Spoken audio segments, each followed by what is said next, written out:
Today we're diving deep with 5 tips on how to overcome objections like a sales pro. Whether you're new to sales or brushing up on your sales skills, overcoming customer objections is a make or break point in any sales conversation. If you want to grow your business and your sales skills, follow along. 1. Overcoming objections are not snappy comebacks. You have to show you understand the client first and build trust. Then you can guide them to show the value that you offer. 2. Listen fully and acknowledge concerns. Don't just hear what they say, really listen. When a customer raises concerns about price, experience, or competition, your first job is to listen, not interrupt. I used to get too excited and cut people off because I thought I knew the answer. Wrong. This is a rookie mistake. Listen, listen, listen. The most important thing is that you have to acknowledge their concern so they feel that they've been actually listened to. This shows you respect their viewpoint and you're not in it just for the sale. Phrases that might help are, I understand where you're coming from, or that's a valid concern. But you have to be sincere, or again, that's going to ring hollow. 3. Reframe the objection as a question. I had a super hard time doing this when my coach first told me this as a technique. However, it really works. Once you've acknowledged the concern,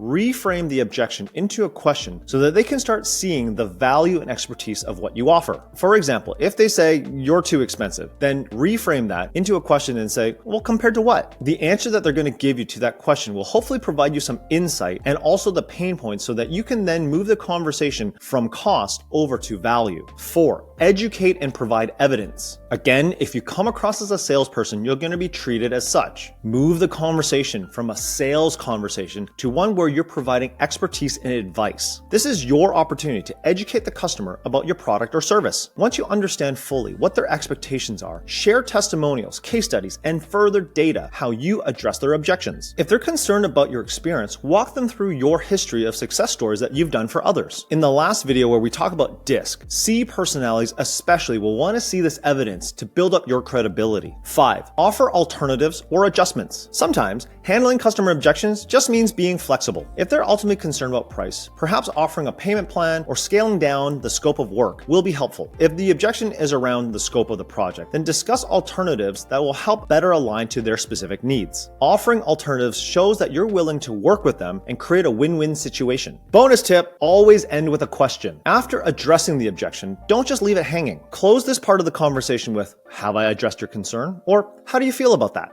This provides a final opportunity for emotional assurance on how you've done and to validate the other person's feelings. Now, what have I told you? There's a way to build trust on a subconscious level. In the next video, I'm going to dive into a few of my secret tips on how to build trust. If you like this video, please like, subscribe, and share. Follow along if you want to build a great business and grow wealth. Thanks for watching, Ted. I'll see you in the next one.